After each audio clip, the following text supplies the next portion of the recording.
Well, hello there, motherfuckers, and this was really an interesting Raw. I mean, it was fucking horrendous. Before we even get started, let's just get that out of the way. I mean, you probably already knew I was gonna say that. I mean, this is 2018 WWE, one of the worst years so far. We're in November right now. This year is almost over. Can you clearly, without a doubt, and I said it's a big debate among a lot of wrestling fans, they always say that 1995 was the absolute worst year in WWE history. Does anybody really still believe that? I mean, the thing is, if you ask the people still watching the show, most of the people, except like me and a few others who might do it for the purpose of reviewing this show, then, you know, they will probably tell you that 1995 is still the worst year in WWE history.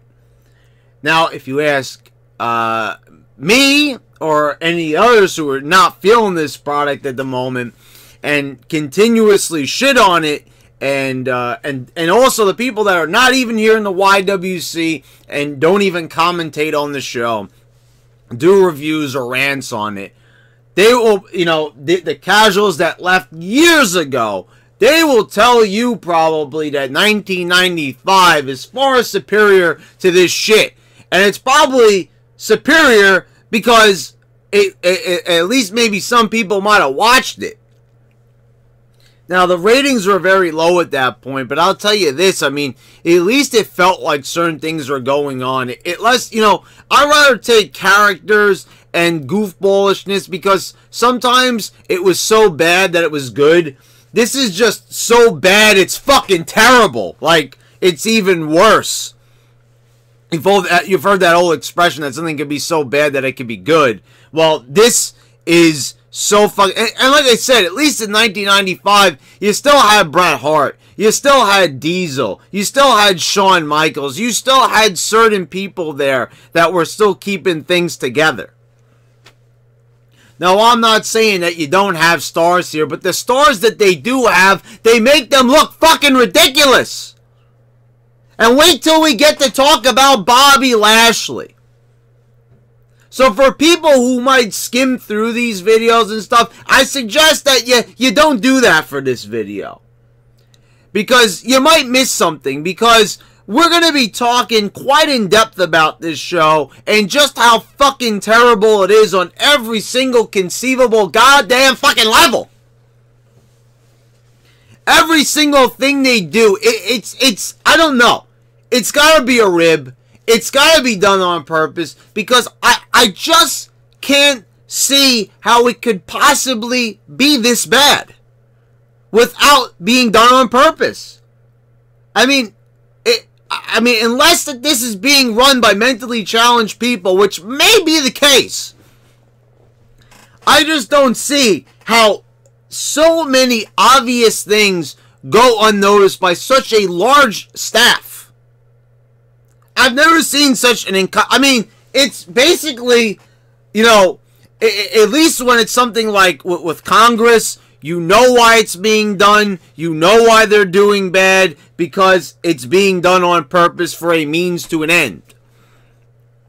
Here, I kind of don't even see why.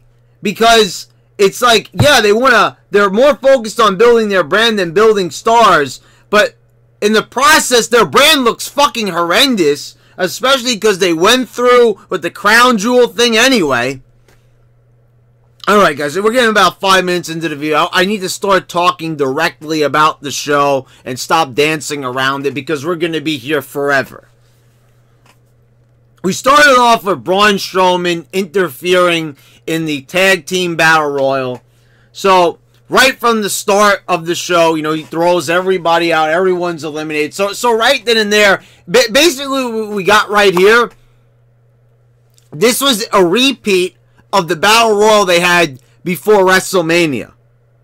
And I'm surprised I even remembered that shit.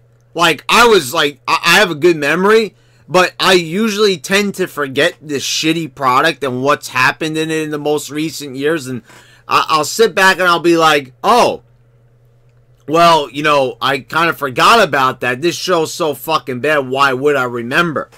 But I remembered that that's how he qualified for the, you know, the tag team championship match at WrestleMania. Remember when he went on to tag with the referee's son? That old chestnut, that old classic WrestleMania match. Well, they did the same exact fucking thing. And in fact, I think it was a lot of the same tag teams too. They all get fucking thrown out of the ring. Braun Strowman wants Baron Corbin. Stephanie McMahon says that he can't have Baron Corbin. You know, what he has to do is he needs to, you know, manage to get through Survivor Series, and then he could get his hands on Baron Corbin. And, you know, it's like, I'll give them this. They're building tension. So, you know, they're not giving Corbin to Braun right away. They're making us wait. But, like, once again, like, who really wants to see this match? Like, are we really that invested in it? It's just like, first of all, you know, like, Strowman has been killed. Like, okay, at least they're showing some continuity. Baron Corbin's actions at Crown Jewel. You know, this is Braun's retaliation. But it's like, Braun should be at another level. It's like they're going back and forth with this guy. You know, you've already brought him to the championship match like 3 or 4 times already. 4 or 5 times maybe at the, you know, it probably would be more accurate. Just to bring him back down, have him do something like a tag team, do some feats of strength or some shit like that. And then it's back to, you know, square one, chase the title and then fail at it again. It's like, at what point do people just sit back and say, like, this is a fucking horrendous ass show where everything is just going around the circle and nothing progresses? That's every single episode of Raw. That's almost every single week, every single month, every single fucking year for this fucking show. Nobody has grown. Show me throughout the years one star that has gotten to the level of a John Cena, that's gotten to the level of a Stone Cold, a Rock, an Undertaker. No, because there isn't any. Because they've already said they're not in the business of building stars anymore. So the thing is, I have to ask, what the fuck is the point of watching this fucking show? If we're not going to see people growing, people ascending, stars on the rise, seeing characters being built, why are we watching this? For wrestling matches? Fuck these matches. Who the fuck cares about them? You know, I'm saying you're going to sit there and you're going to watch a bunch of wrestling matches. And you're going to just sit there and watch these and you have no investment in them at all? Like, there's no reason to like any of these guys. There's nothing involved in it. These matches aren't real. We have to have a reason to care. It's like watching a TV show. Why would we care what character A does, you know, if we're not invested? It's the same way. Remember that's what this is. This is not a sporting event. This isn't the NFL. This isn't the NBA. This isn't Major League Baseball, for God's sakes. It's a fucking TV show with soap opera elements. So it's like, I don't know what they're thinking, like, that we're just going to immediately accept. And the thing is, it's the ratings, it's the attendance. I'm looking at Evolution. I had, like, one guy argue with me. No one else really argued the point that nobody was even at that fucking event. There was empty fucking seats. You can't even fill out the Nassau Coliseum. It's only like 13 or 14,000 people. Now, I know people are like, you know, people need to realize something. Madison Square Garden and Nassau Coliseum, those are not big arenas. They're quite small in comparison to, say, something like the Staples Center. those are really tiny. Those are tiny fucking arenas. MSG is only like, what, 18,000 people? I'd stretch it. I'd say no more than 20,000. They're small arenas. That's why McMahon doesn't want to do a WrestleMania at any of them. So if you can't fucking fill out one of those arenas, you're not doing well. I don't care about the excuses or whatever the case may be. No one is watching this show. No one cares about it because no one has a reason to care. Now, Strowman is very promising. I've said that on a number of occasions, but I'm not going to fucking sit here in every review, oh, he's over, because it's quite obvious. You can hear the crowd response that it's nowhere where it was for him at the beginning of 2017. They have killed this guy. They have made a joke out of him. I mean, you know, seriously, they built him up all in 2017. They killed his chance at having a world title victory against Brock Lesnar, having him look good. That was the time, for all intents and purposes, that was supposed to be his moment. But nope, it wasn't his moment. They went on, and so, you know, I'm hearing that, you know, Braun Strowman is not a team player. Braun Strowman is, you know, and you know, he comes to the arena late and all this and all that. You know, the thing is, I don't think that it is that. I think maybe Braun doesn't kiss enough ass. I'm saying, you know, he's doing fine on Instagram, delivering that great old SJW message. So I don't really see the point. You know, he's fulfilling your company's you know, charitable, you know, obsession, you know, be a star and all that shit. So I don't really see a problem. Okay, he shows up late and everything. I get that. You know, so, okay, if that is the case, if he's a bad employee, why is he still there? I don't understand what is the point of punishing wrestlers on screen. Find them, do something. Punish him in a certain way, cut his pay, whatever the case may be. You know, instead, have him lose fake wrestling matches. That's the punishment. Like, this is supposed to be a publicly traded company, right? That's the argument that everybody makes, that they do what they do and why they do things differently. Never mind the fact that they've technically been a publicly traded company since the Attitude Era. They were during the Ruthless Aggression Era when they were doing all those Braun Panties matches.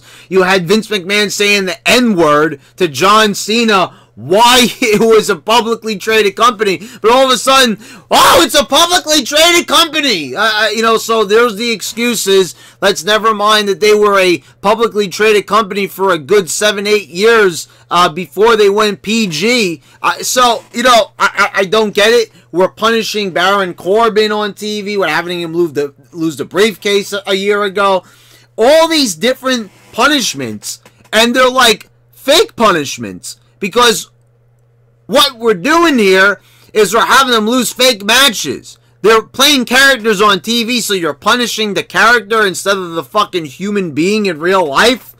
You're sacrificing your fucking product to punish these wrestlers. And the thing is, well, like, I don't get it. If he's not a good employee, if that is the case, then why is he even on TV? He's good enough to keep around, but you won't give him the belt? Like, I don't get it.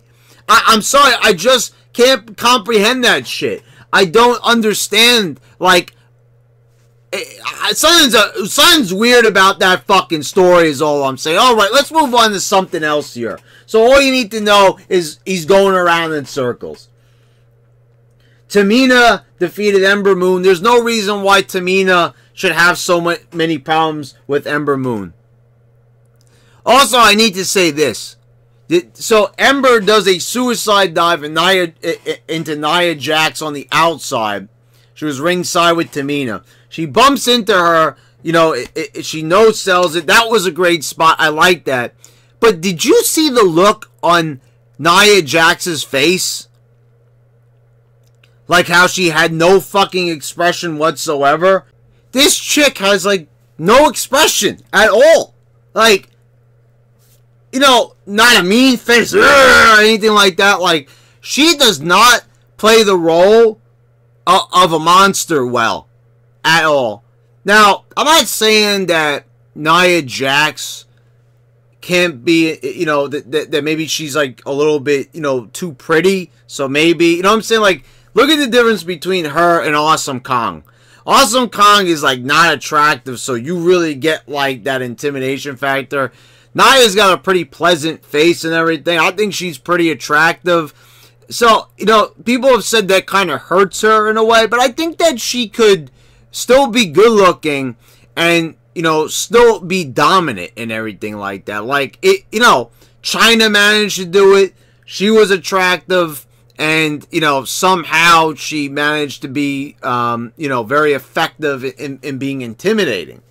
So, you know, Nia just doesn't get it done. She doesn't get it, I think, is the problem. Like, she needs somebody to talk to her. It's too bad that somebody like a Joni Lawler is not around in China. I mean, she would have probably been able to help out Nia Jax. Talk to maybe Awesome Kong. Talk to her maybe. Like, you know, that... See, I think what the problem is, you know, when they train these people at the Performance Center and down in NXT... I'm going to be doing a video on What Culture, just for a little bit of spoilers, and this is kind of like a lead into that video, where they talked about, you know, wrestlers that got, like, roughhoused when they were getting trained, and I think that plays a very large role in how these wrestlers turn out. Basically what I'm saying, these wrestlers are too soft. And the minute I saw Ember Moon crash into Nia Jax, and Nia didn't even make a face, she didn't even, you know, look at the camera or anything, I just was like, she doesn't get it. She doesn't know how to be a monster. Like, that was a good spot. So, like, you know, and Tamina, like, wins this by the skin of her teeth. And I'm like, oh my god, just, I don't know. I think that these two girls, Tamina and Nia Jax, could be something great. And I think, like, if we're really talking about a women's, you know, evolution, these girls could definitely be at the forefront of it if they were truly committed to it. I think they just like the tagline, they like the hashtag, but they are not committed to it. They don't want to. See, you know what's funny?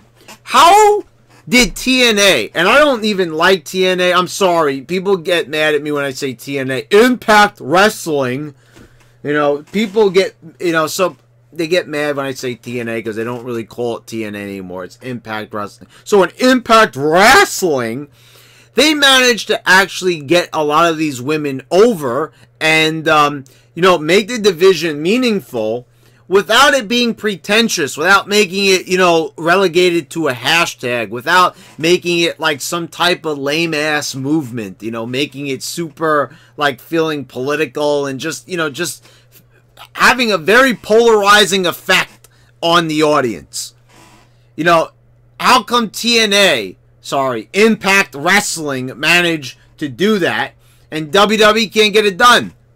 Because they always have to manufacture everything just so. So, you know, that is the reason why, you know, no one is really behind this women's evolution. It's not due to being misogynistic or sexist or anything. It's just, we see your heart's not in it, so we're not going to get behind it. Seth Rollins came out to, you know, cut a promo with Corey Graves, and I don't understand, like, Graves is all of a sudden, like, you know, they're going to do interviews in the middle of the ring, like, I don't know, it's just the consistency with them is just weird. It's like one time they had Jerry the King Lawler interview AJ Styles up on the entrance ramp, like old school style, and they quickly scrapped that idea. So I guess, you know, maybe they're experimenting here, trying an in-ring interview. Usually this is Renee Young who does this type of stuff, but now it's Corey Graves. I don't know. So anyway, they go to the Titantron, and Dean Ambrose is there sitting on top of a car, cutting a promo. And I like the demeanor of Dean during this promo. I like the atmosphere that it was at in the parking lot, how he's sitting on top of the car. He burnt his Shield gear. He threw it into an oil drum, or it's a flaming barrel. Threw it in there, and that was good. It's just, I don't know. It felt unfulfilling. Like, they should have done more, especially after all the lame shit they've done the past 2 weeks without really following up on this that well. I think that we're owed a little bit more. And what is it with Seth Rollins? You notice the question to Corey Graves. Corey Graves asked him about Shinsuke Nakamurphy, Shitcake Nakamurphy. He asked him, he says, are you focused on him? He's like, he's going to end up taking your head off. And Seth says the same thing that he says before every pay-per-view. Before every pay-per-view. I still can't believe that Survivor Series is this Sunday. Like, where the fuck did that come from? So, he says, well, that's Sunday. I'ma focus on tonight. Every single Raw before a pay-per-view, every go-home show he says this. Do they not catch that? Do they not see how redundant it is that he repeats himself every single day? I mean, I get it. It might not be his fault because, it's very scripted nowadays. These wrestlers come out and they do the pros, but I'm just saying, it's just, how does that fly under the radar? I mean, this cookie cutter bullshit is just, man, I don't get, like, how they don't laugh at it themselves, at how fucking pathetically bad it is. So Ambrose's promo was good. And Seth has nothing to say after this. He just kind of looks all depressed, and, we don't hear from these guys for the rest of the night. Okay, moving on. Drew McIntyre cut a promo, and I think that this was a really, really effective promo. I mean, this right here shows that Drew's got all the tools. He's good at promos. He looks like $1 million. It was very intense. Very good. I liked how he showed, like, what he did to Kurt Angle, how he kind of mimed it out and everything. The only problem I have is where the fuck is the follow-up? So you beat up Kurt Angle. Kurt Angle's not even there.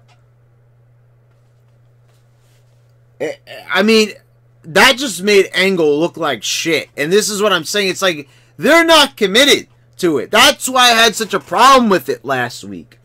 If you're going to have this guy go over an absolute legend, go over a Hall of Famer, there needs to be a bit more to it than Baron Corbin saying, oh, you know what? I'm not going to wrestle. Instead, you're going to wrestle, you're going to wrestle Drew McIntyre instead. I mean, they need to do a little bit better than that. A little bit more build-up, for God's sakes. I mean, they could have at least had it at Survivor Series if they weren't so hung up on this Raw versus SmackDown bullshit that no one even fucking cares about. So this brings out Finn Balor. And Finn Balor says, I can't sit by and everything like that. It's just like... So, and what do? Drew says, well, you won't be facing me tonight. You'll be facing... Dolph Ziggler, and that just makes him look like a coward. You know what I'm saying? Wouldn't he have no problems crushing a guy like Balor? Especially when he goes on to say, I'll come down to your level, like making fun of his height. So it's like, yeah, okay, we all know that Finn Balor is not a worthy opponent to someone who looks like Drew McIntyre. But, first of all, it's like, why do you even bother with Finn Balor if you're not even committed to him? I don't like him. I'm not a fan of him at all, as you know. But, if you're not going to be committed, why bother with this guy? Why even bother with him? And then they go on to have Drew headbutt him, knocks him out. Then they have the match, and then Finn ends up winning with a little like crucifix roll up or whatever. Then in the back, Drew was about to tear he's about to tear Finn Balor's head off, and Stephanie and Corbin get between them. They say that they need to work together. Of course Stephanie has to say, I heard what you said out there, Drew. This is my show. This is my show. She has to get that fucking shit in. I mean, my God, like why does even Stephanie have to be there? I'm just saying it's way more pleasant without her there. She detracts from everything. It's just her voice, her demeanor. Just fuck off already. Oh my God. And so Drew is just, this is the follow-up. Drew just beat Kurt Angle, beat him with his own finisher. They're getting him over. They're trying their damnedest to do so. Well, they're not trying their damnedest, but they're trying in their own special little way. And he's just going to go on and be just another face on the Raw Survivor Series team. I mean, it's just like, why even bother with this pay-per-view? There's no point to it. No one even fucking cares. Then Ronda Rousey cuts a promo backstage. And this was my favorite part of the show, to be quite honest. And why? I mean, I said the Drew McIntyre promo was. But the fallout from Ronda Rousey's promo was just classic for me. And it transcended wrestling. It transcended this shit fucking product. Because the backlash was absolutely fucking hilarious. She called Becky Lynch a millennial. She went on to saying that you're like all these millennials that are avocado munchers and everything. So, and she said like, all you do is get offended. And she basically laid out the perfect template, the perfect stereotype for an SJW. And I thought it was marvelous. Not so much that this was just such an amazing promo or anything, but Ronda Rousey, or whoever wrote this promo, maybe it was Rousey, I don't know, but I'll give credit. They riled up the SJWs so fucking bad with this, including one Wade Keller, by saying, "Ow, she called her a millennial. She called Becky Lynch a millennial, and they're like the same age. What the fuck?" Like, first of all, millennials. I'm technically a millennial. Basically, if you go and Google what is a millennial, they will tell you it's basically anybody born from 1980 on. So that's a pretty wide gap right there. You've got people who are 38, 39 years old now, and they're millennials. So, there's different kinds of millennials. Obviously, a person who's about 37 is going to be quite different than a millennial who is like 23 years old, say. So, with that in mind, it's like a millennial right now, when people get called millennials, it's usually a negative stigma. It's usually related to an SJW. It's usually related to someone being clueless, like their college years. They're not really ready for the workforce, not really ready for the outside world, don't really have a common sense worldview. They're clouded exactly. They're pampered. They buy fucking $8 coffee. And Ronda Rousey kind of framed it perfectly. And I thought her delivery was pretty good. Like I said, I'm a big Ronda Rousey fan right now. And, guys, I was trashing her at the beginning of the year. I put out a video saying she sucked. People were getting mad at me. People were agreeing with me. It was a polarizing video. It was a polarizing view. But whatever the case may be, I hope that Ronda Rousey did write this promo. I hope she did. Because she did a fucking marvelous ass job here. Because she pissed so many people off with it. And it was just an innocent promo to just show that Becky is entitled. Becky got offended and all that. And I loved it. And you just gotta go on the YouTube channel under this video, and you have to see how people just fucking lost it. Like, how dare she refer to Becky as a millennial and say all this shit? It's like, guys, you gotta understand, they might be the same fucking age, but there's, people have different views. I have different views than other millennials. Other millennials are gonna have different views from me. So you could see there's different types of people in the world, and but whatever the case may be, it was just a fucking hilarious reaction. People got triggered out the fucking ass by it, and I just loved every single minute. Easily the highlight of this show for me, and it just shows that the audience that is left, the remaining audience, this just explains it all. That is why they have such bad behavior. That is why they act so immaturely. Because, yes, it is predominantly millennial SJWs who watch this fucking product. And I think that is why they appeal with the women's revolution and all that fucking bullshit. Because they are appealing to the lowest common denominator and pathetic, triggered, easily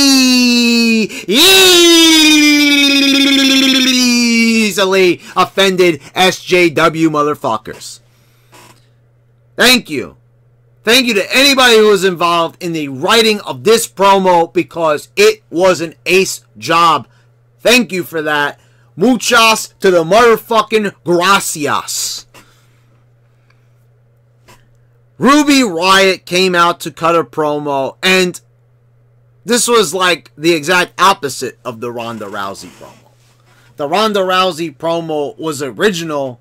The Ronda Rousey promo had a certain feeling behind it, and it had a hilarious backlash. The Ruby Riot promo, I don't want to say that her delivery was bad, but here's the problem. The style of the promo was much like Seth Rollins saying that he's not going to focus on Sunday. I'm going to focus on tonight. It's cookie cutter. It's cliche. We've heard it before. And this Ruby Riot promo, I've heard it before. I think I heard it maybe 2 months ago, maybe from Carmella. I think I heard it 2 months before that with Alexa Bliss. So she addressed the situation of breaking the sunglasses of Jim the Anvil Neidhart. So she like dips her head down. I've been thinking about what I've done. They tried to make like she was remorseful. They tried to make it like she was sorry for her actions. And then she picks her head up and she says, I enjoyed every minute of it. So they've done this with Alexa Bliss. They've done this with Carmella, where like they'll do something and like, you know, they do like a heelish act. And then they'll come and do the promo on the very next show, and they'll do a fake out promo. And they only do this for the women. And you know what's funny though? It's like, okay, to get through this, Natalya comes out from behind, and then she ends up getting the heart attack from the Riot Squad. Okay, so there's your segment. So it was cliche. They've done it too many times already. Didn't like it. Wade Keller has an interesting perspective. So he's already fucking triggered off his fucking ass. Oh my god! They said millennial! They talked about SJWs and I am one! Oh my god! Oh my god! Oh no! I hate it! So he's triggered off his fucking ass already. He's red hot. He's probably red in the face. Whatever the case may be. You know, he had to put down his avocado toast for a moment so he could type this shit out in the Raw review. And what does Wade Keller say? He says that a promo like this. So no, he hits. Keep in mind that I agree with Wade Keller. He caught that right away, just as I did. That this is a promo that Carmella and Alexa Bliss, I don't think he said them by name, but he said that so many women have done these fake out promos. So he said, like, why do they keep doing this? But he had a different opinion. Not that it was cliche or cookie cutter, but he said, it must be men who write these promos. It must be men. Like, shining men in a negative light. If it was a woman writing these promos, then they wouldn't be. I guarantee you, Wade, that if a woman for the WWE writing staff was writing the pros, we'd probably get the same fucking shit. Because, I don't know, like, what do men do? Oh, I'm so sexist and misogynistic. I'm gonna make all the women do fake-out promos. My nefarious plot will come to fruition. Yeah. Nah. Wait. That's a ridiculous conspiracy. That men... They're purposely, the men on the writing staff are purposely sabotaging the women with fake out promos. No, they do the same fucking shit I just saw with Seth Rollins before every single pay-per-view. It's not exclusive to women. They just suck at writing, you dumbass. That's all it is. It's not about we're misogynistic. No. What is it? This is what I'm saying. Thank you, Ronda Rousey. Or WWE writing staff. Whoever the fuck wrote this shit. Thank you so much for doing that. Because you expose people like Wade Keller, who all they want to do is just complain and get offended over every single thing. And he does this all the time. He always talks about everything from an SJW perspective. So, to see him all triggered about this show, it's a shit fucking show. So, if you think I'm going to put it over just for that reason, no, I'm just saying it's just such a stupid fucking worldview. Like, his takes are just so fucking dumb on wrestling. Like, I could see that he sees that it's bad, but not just because it's cliche, but because he feels that it's sexist. Oh, God. Take 2 of the Battle Royal. Oh, Heath Slater and Rhino are back in there again. Hey, Rhino would make a great star. Hey, Braun Strowman's not getting it done as a monster because he's not, reliable. Well, I haven't heard anything negative about Rhino. Seems like a pretty quiet guy. They don't even fucking... How could you not use Rhino? I remember that the reason pretty much that Rhino, didn't get to the next level in WWE is because... I remember they said, reading back in, 2003 or so, that Paul Heyman, I don't think maybe McMahon is a big Rhino fan or whatever it is. But listen... I think maybe his height might have hurt him, but it's just because he's only 5'10", but the fact that he's wide as fuck, especially when you don't even care about height, it's not like Seth Rollins is a fucking huge guy, he's maybe just 6 feet tall. I think he might even be under that. I'm just saying that, and you're gonna still you show Finn Balor more times than you do Rhino. I'm saying Rhino would be more effective than Finn Balor. The guy is built like a fucking tank. And he's just that's the first team out. So, Chad Gable and Bobby Roode end up winning this thing, and they're team captains for the SmackDown. I mean, it's they went out there and they did this match again. Oh, God, they're so fucking clueless. They have no fucking idea what they're doing, guys. I mean, man, after you try to attempt to do the match at first, and then you're going to bring the guys back out again.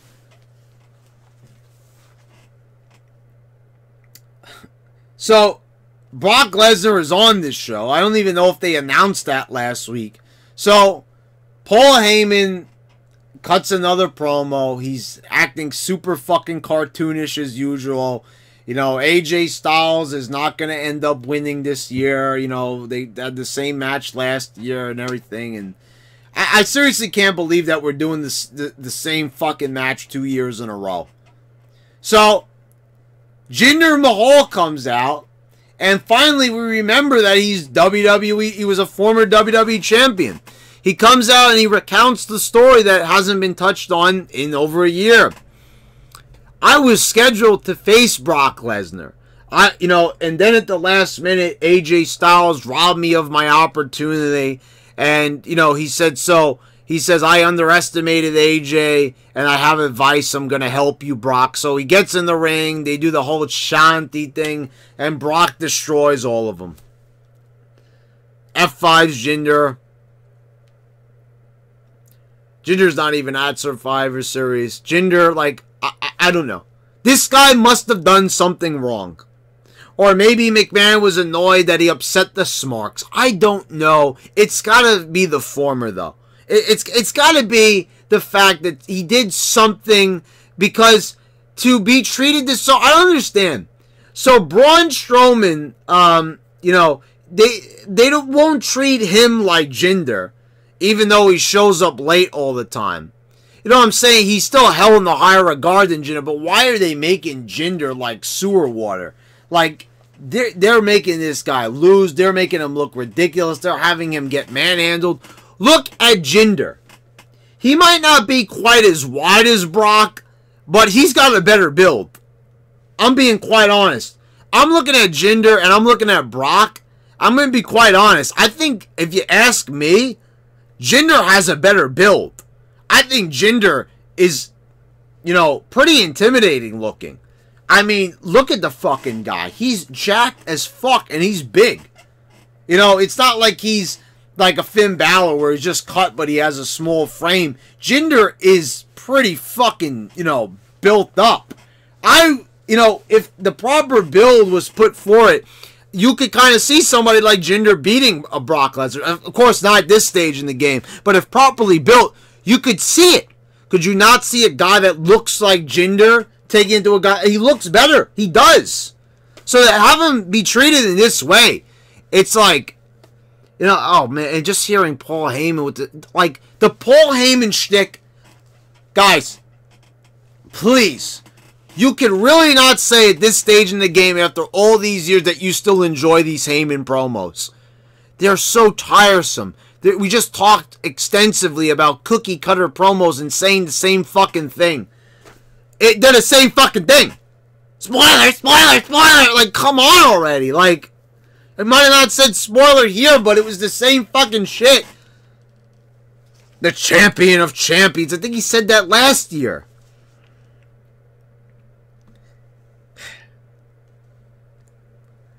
And then, I don't know how to feel about this segment because, okay, well, I know how to feel about this, man. It was fucking bad.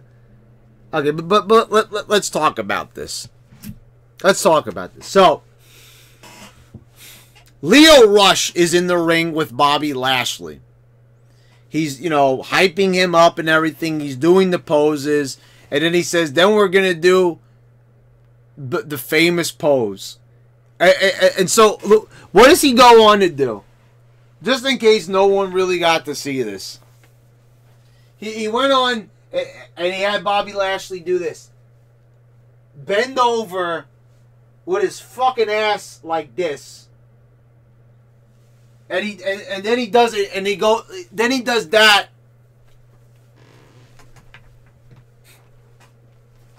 He had him bend over for the fucking crowd. Showing his ass to the fucking crowd.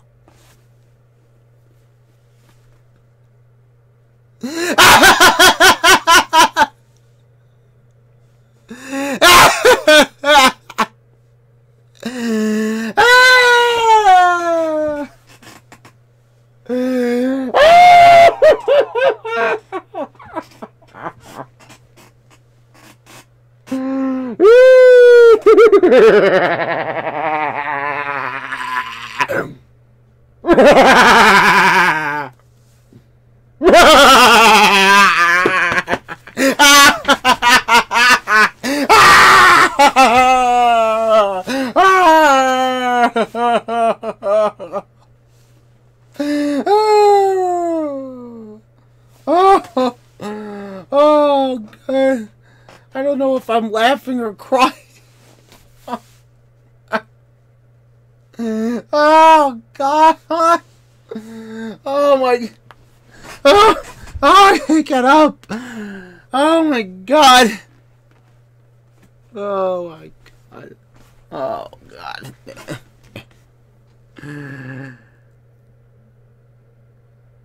Why? What do you say about something like this? What do you say about something like this? I mean, what was this? He's bending over the fucking crowd. So Elias comes out on the stage. He gets on his phone.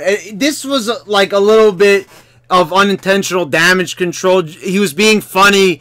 He was saying that Lashley was holding Lio Rush, a child, captive. He can't be any more than 10 years old.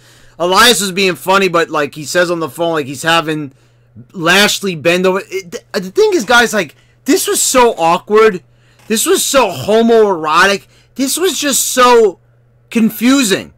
Because it's like, you look at Lashley and you see potential.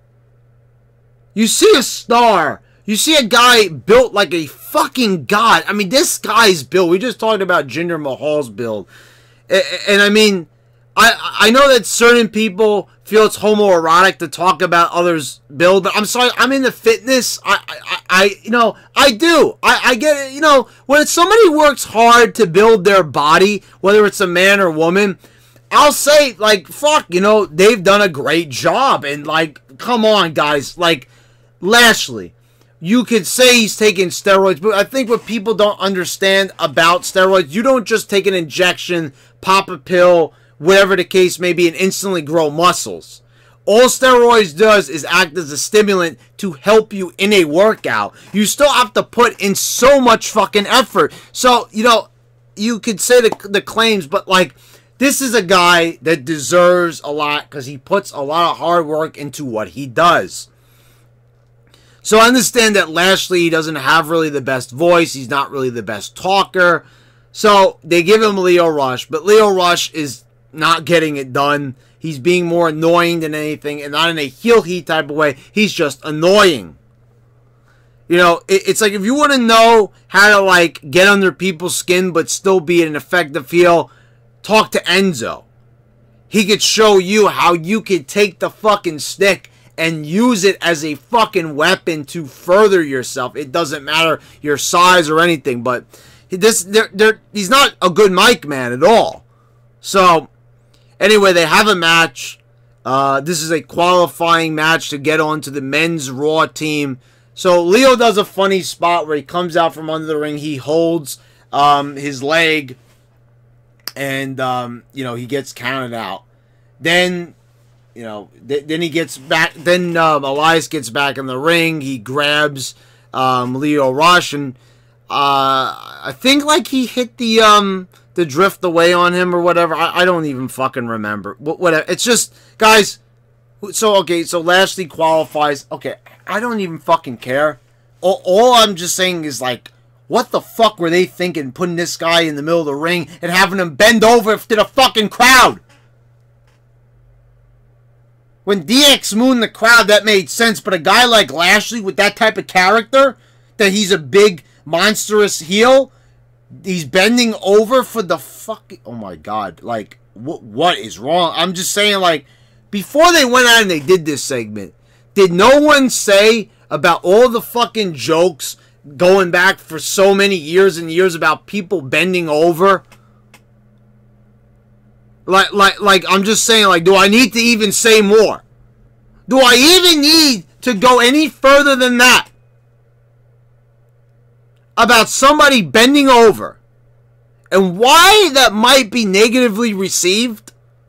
Why some people might have a problem with that? No? Any takers on that shit? No? Then in the main event,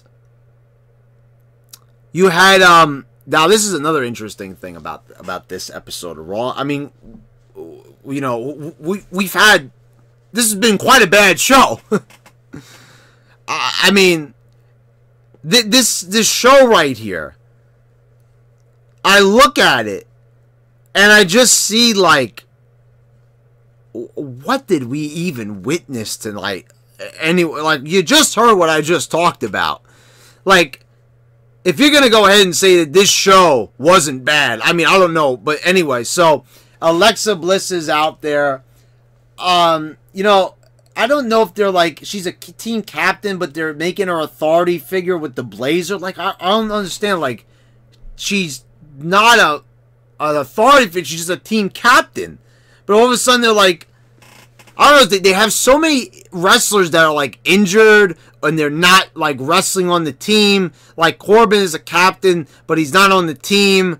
And Alexa Bliss is like the captain, but she's not on the team. It's like, what? Anyway, so she lines up all the girls, and once again she's announcing Tamina's on the team, Nia Jax is on the team, Natalia's on the team. She's not there tonight. Who else was gonna? So who was it? You got Nia, Tamina, Natalia. And I don't even remember who the other person... Oh, Mickie James. There you go. So, they're all in. She said there's somebody missing from the team. So, to decide the fifth member, we're going to have Sasha versus Bayley. So, okay. So, they have a match. And then Alexa sends in Mickie James, Nia, and everybody to interfere. And, you know, Michael Cole is like all confused at why Alexa Bliss is doing that. And he goes, what was even the point of having the match?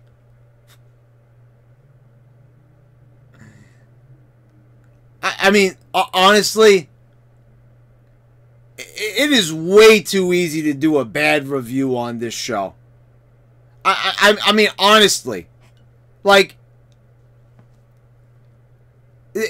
the commentators, and I've said this before, but like, Michael Cole is asking, what was the point of this match? He should be asking that every fucking night. What is the point of this? Exactly, why? So Alexa Bliss announces Ruby Riott is going to be on the team. Oh, they did it to humiliate them? Is that like Michael Cole's trying to like do guesswork? Like, so just announce her on the team and save us the agony of watching another fucking Bayley-Sasha Banks match that no one gives a shit about. You just put a match out there for fucking 20, 30 minutes, whatever the fuck it was, and you're making us suffer through this match just so you can have Ruby Riott be announced as the person to be on the team at the end. Then after that, Becky Lynch comes out, all the SmackDown stars rush in, and I will say this. The girls went at it tooth and nail. I'll tell you something, when the girls have a brawl, it looked fucking 10 times more realistic, 10 times more hard-hitting than when the men do it. Which is just like, oh my god, like, that just says so many things about the fucking current roster. And we're going to talk about that in my response to What Culture in my upcoming video. So get ready for that. Becky Lynch got her fucking nose busted open. Oh my god, it was like fucking brutal out there. Like shit, like these girls were fucking taking it to her. Big shots, like they weren't holding back. I'll give it, the girls are hungry. They might not be managing them very well, but they're hungry. Like they want to get out there and they want to impress, and I'll give them that. But like, okay, you know, it's like at the end of the day, no one cares about this fucking fake invasion shit. It was one thing when it was WCW and ECW, but the Raw versus SmackDown thing, the allure of that type of shit has passed. We're on our second brand extension. Most of these girls were already on Raw, and they just crossed off. I mean, like, and Charlotte magically appeared. She wasn't even there on SmackDown. She didn't even want to be the team captain. So I guess, what is Becky Lynch now? I don't fucking know. You know, yeah, Becky Lynch is acting like the team captain of the Survivor, and she's not even going to be in that. She's going to be facing Ronda Rousey. They also showed her backstage, taking it to Ronda. You know, she had her in to disarm her and all that shit. So, whatever. Anyway, guys, this was a fucking horrendous ass show.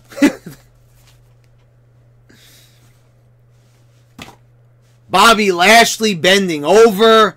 I mean, the best part was the SJWs getting triggered. Pointless matches. What else was on this fucking show? I like, just, you know, like, everything was just not working. Like, what a weird ass fucking show. It also doesn't even seem like there were that many things featured on this show, and it was 3 hours.